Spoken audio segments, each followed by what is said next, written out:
Well, they say there's two sides to every story, and that was certainly the case today over the controversial Drag Queen Story Hour in downtown Mobile. Asha Staples was there as folks from both sides of the conversation met before story time.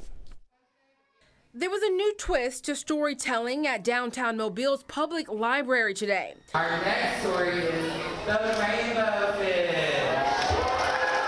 Instead of what some may consider, quote, the norm, was a drag queen, Miss Chloe Cash, who says her hope is to inspire inclusion and self-expression. You guys excited?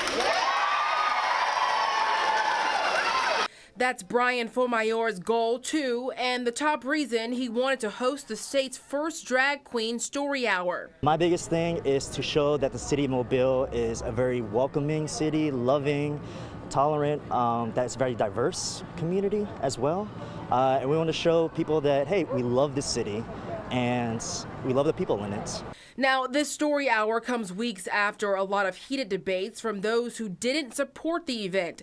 Many calling on city leaders to speak up and stop the story hour said they were disappointed they didn't, and for that, showed up in protest. I just think a man shouldn't dress up like a woman, and a woman shouldn't dress up like a man. Mary Talbert is just one of many who say small children shouldn't be exposed to such a way of living. God made you who you are.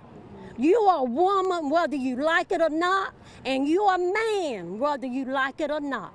It's nothing against gays, nothing against lesbians, nothing against drag queens. That's their business as long as they keep it their business.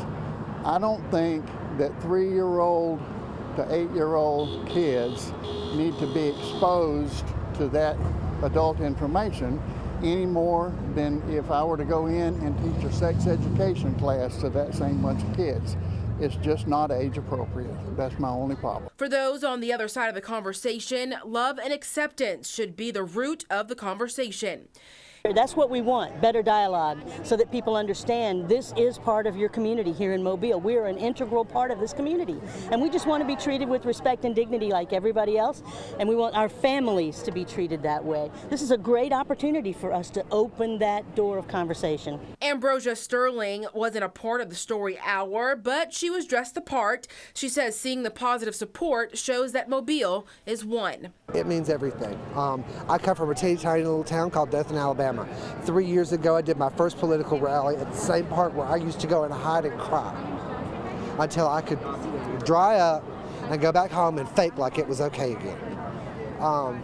For these things to be happening here, 25 years after I started doing drag is nothing short of absolutely amazing. We'll all go back to playing bitter bar later, but right now when the chips are down, every person out here is a member of my family, and you don't mess with my family. Reporting from downtown Mobile, Asha Staples, Fox 10 News. Chloe Cash is trained by an elementary school teacher to read to young children. Another goal of Rainbow Mobile is to host a drag queen story hour at least once a month.